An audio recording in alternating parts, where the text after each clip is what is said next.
From singing to fake AI crowds, to putting castles in their head as a statement and getting cancelled by Hollywood, the Will Smith family has been going through it all. Ever since that fateful night at the Oscars, the Will Smith family has completely fallen off of the map. And so in this video, we're going to explore where the Smith family is today, and how one of the most famous families turned into a parody of all the things wrong with Hollywood and fame culture. Let's begin with Will Smith. Ever since the Oscar slap, he's never really been able to get any serious roles in Hollywood. His relevance has completely died out. Nobody cared about him and nobody wants to be associated with him. Not even his own family. So Will had to do something drastic, and it all started with, you guessed it, Pretty Girls. Now we've spoken about this before, but things have only gotten so much worse since. In June 2025, Will dropped what might be the most cringeworthy song of the decade. The track opens with Will sitting in a therapist's office describing his problem, which turns out to be liking attractive women. Already, you know this is gonna be rough. It's a 50-year-old man with a broken image, a broken family, rapping about young attractive women.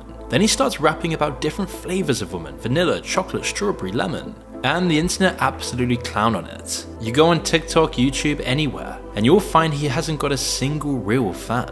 Just check out these comments and critiques from literally everyone, from YouTube comments to Reddit and newspaper and music critic headlines. Even the people you would expect to like Will Smith called it exploitative and noted the potentially unintentionally creepy lyrics. The song was part of his album based on a true story, his first in 20 years, which completely bombed and became the worst reviewed album of the year. Pitchfork gave it a brutal 2.4 out of 10, calling it a pointless apology tour that was devoid of perspective or style. The reviewer wrote it felt like a campaign platform with one message: please take me back. Rolling Stone wasn't any kinder, describing the album as clunky and weighed down by cringy gospel-tinged, platitudinous rap. The Independent gave it 2 out of 5 stars, saying it lacked innovation and came across as quasi-inspirational songs that lacked energy. And these are the people that should be loving Will Smith. The previous idol of Hollywood, the guy who would say whatever he needed to say and do whatever he needed to do by Hollywood elites. And the commercial performance was even worse than the reviews. The album completely failed to chart on the Billboard 200, obviously, and it was Will's first album to ever achieve that level of commercial failure. In the UK, it sold just 268 copies in its first week, and only managed to hit number 79 on the download charts. And to be honest, most people probably buying this are doing it for the meme. As that's not a typo, 268 copies. Local indie bands often sell more copies at a single concert. To promote this masterpiece, he decided to perform at London's King Cross station, and he definitely didn't manage to rescue his image as he asked for the crowd to chant and dance along, only for them to stand there like cardboard cutouts. Viewers then described it as having no energy, no response, nada. With nobody dancing along, nobody even looks happy. And if he thought busking at train stations was rock bottom, Will had other plans. By August 2025, during his European tour, Will sung so low that he posted a video showing massive crowds cheering for him. Except the crowds were fake AI. People immediately spotted digitally mangled faces, nonsensical finger placements, and people moving like they're in The Sims. The comments were brutal. Imagine being this rich and famous and having to use AI footage of crowds and bot comments on your video. Tragic, man, you used to be cool. The whole thing was such a catastrophe that Will's planned massive comeback tour had to be scaled down significantly. When your album flops so hard that you have to tour smaller venues in places like Scarborough and Wolverhampton instead of major metropolitan areas, you know you've hit rock bottom. And if anyone knows of Scarborough, they'll know how comical this really is. I mean, just think about how desperate you have to be to fit your own crowd sizes, especially when you were the most famous man in the world at one point. This is a man who once performed for actual sold-out stadiums around the world, now reduced to manufacturing digital fans because the real ones have moved on, performing local gigs in Wolverhampton. Really, Will's fans grew up when he didn't. You could get away with tacky music in the 90s, Smith's early hits like Miami and Summertime really didn't sound too different to Pretty Girls, but they were released 30 years ago and he was cool back then. He hadn't had his image completely destroyed, and let it sink in and remind yourself that Will Smith is now pushing 60 years old. Aside from the album and tour, Will was persistent in bringing back his rap career when he released the Lyrical Lemonade freestyle from March 2025, bringing the cringe to a whole new level. He's sitting there in front of what looks like a school lunch, trying to convince everyone he's still got it. The lines are just painful.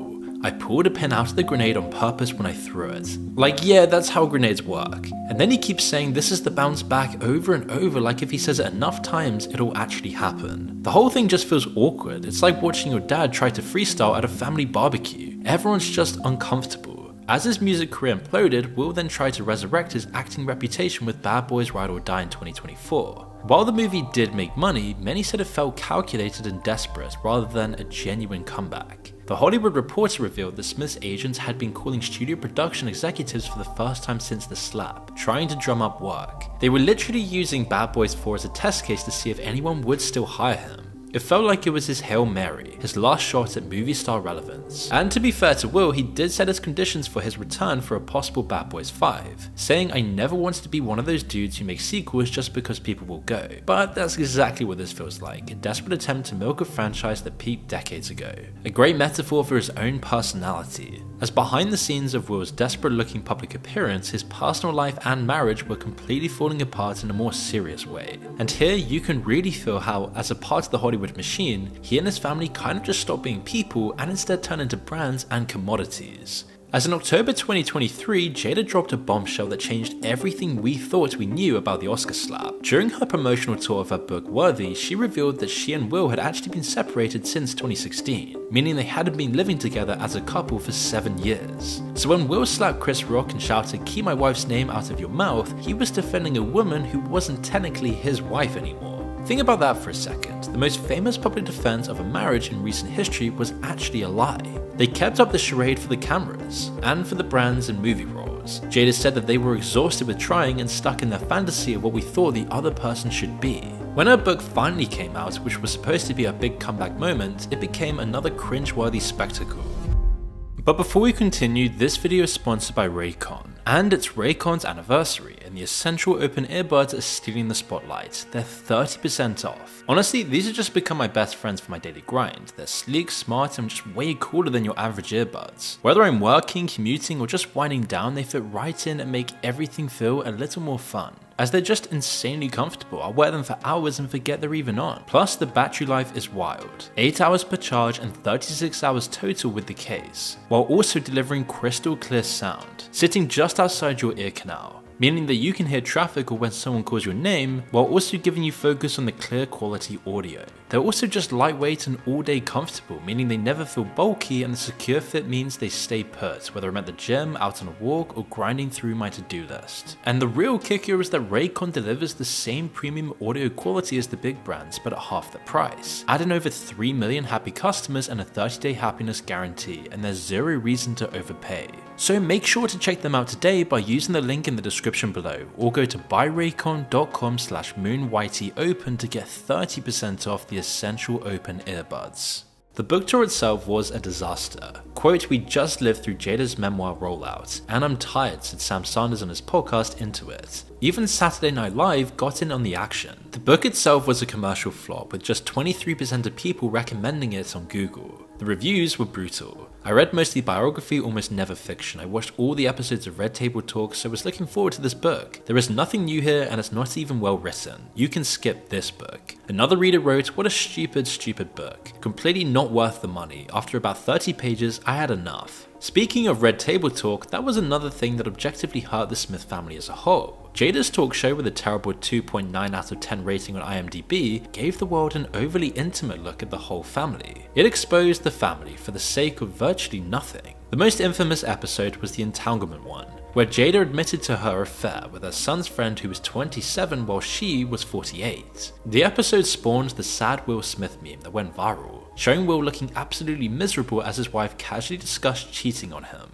Decades ago, the average person knew very little about their favourite movie star. With Will, Jada and their kids Willow and Jaden, everyone seemingly knows too much about their famous family. The financial pressure probably didn't help their relationship either. Will's media company Westbrook, which he built with Jada, has been hemorrhaging money since the slap. Before 2022, they were bringing in around $170 million annually, and had turned down a $600 million buyout offer. After the slap, their revenue dropped to just $100 million in 2023, forcing them to lay off half their staff and lose major deals. Sure, it's still massive figures, but you just get the sense that the whole situation has taken a serious toll on Will's mental health. It's what's led him to do all these weird collaborations with any random influencer, just trying to stay relevant no matter what. And he has actually been open about struggling with depression. which is at least somewhat redeemable, but it seemed like Jada again brought this to the public's attention in a way that didn't really show Will much respect, as people pointed out that the way her family's revelations were handled seemed to prioritize content and publicity over privacy and dignity. The pattern of exposing intimate family struggles for the public to consume, from their marriage problems to their children's mental health issues, all feels really uncomfortable and ultimately damaging for the family. But it's not like Will has tried to tame his ego though. Instead of handling the whole slap incident quietly, he decided to double down with a Chris Rock diss track. During an appearance on Apple Music's Fire in the Booth series, he clearly references the incident, spitting, "If you talking crazy out your face up on the stage and disrespect me on the stage, expect me on the stage." 2 years later, and Will is still trying to make Chris Rock the villain in his story. Again, he's 57 years old. So with all that in mind, take a second to imagine what life has been like for Jaden, Will Smith's own son. While Will spent decades working his tail off to become the best product he could, he had that level of fame, notoriety and societal pressures hanging around his neck from the moment he was conceived. Despite his parents' best efforts, he had zero chance of a normal childhood.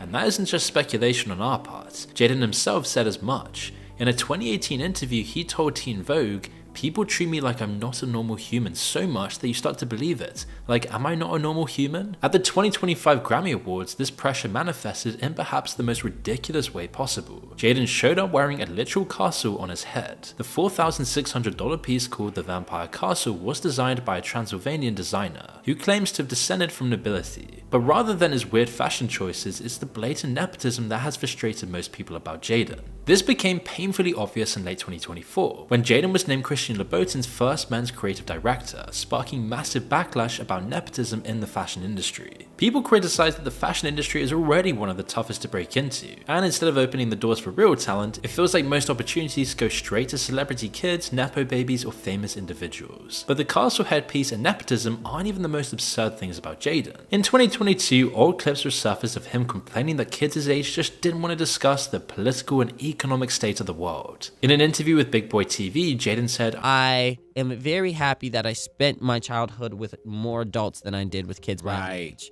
because I was picking up more things from adults than I were from kids my own age." And I look and I go around sometimes and I hang out with other people that are my age, and they're just kind of just selfie. I'm just like, dude, like, oh my God, like, can we talk about like the political and economic state of the world right now? Can we talk about what's going on with the environment? Can we talk about other things? Of course, the internet absolutely demolished him for this. One meme said Jaden Smith on his way to curse out his kindergarten classmates for not understanding the complexities behind the current political climate. Another showed a crying SpongeBob with the caption, "8-year-old Jaden Smith when Jada gave him a Spider-Man themed birthday party instead of a book study on the War of Mesopotamia." Jaden eventually made his own meme poking fun at himself, posting a poker face photo with the caption, "Me, hey, wanna talk about the economic and political state of the world together? Girl, nah. Me, okay, cool." But this whole episode perfectly captured the Jaden problem. A kid who never had a childhood trying to sound wise and important when he really just comes across as pretentious and out of touch. But with his parents, it's kind of hard to expect anything else would happen. And the fact that he supported his dad's Oscar slap with a tweet saying, "and that's how we do it," shows the same misguided sense of righteousness. This is what happens when celebrity kids in LA mistake privilege for wisdom. Jaden's recent musical output also reads like something straight out of the Smiths' very public Hollywood tragedy. His 2024 Project 2024 case study on the long-term effects of young love sounds exactly like what it is. The pretentious ramblings of someone trying too hard to sound deep. "I honestly wanted to make it because I'm sad," Jaden described to the press. And that's not funny in itself, but you can't help but feel he's been a bit wrecked by his family life. Many celebrities want to shield their children from the media, but Will and Jada ultimately failed to do so. They pushed him straight into the Hollywood industry, as Will even admitted their parenting approach was a very terrible mistake, saying they taught their kids they could do whatever they want as long as they confess afterwards. So it probably won't surprise you that Willow hasn't been spared from the controversy. In August 2025, she posted a crying selfie on Instagram with an explicit caption that sparked massive backlash. Instead of quietly deleting the post and moving on, Willow doubled down with a response that was peak Smith family tone deafness. "Y'all niggas so dense, y'all forgot funny existed."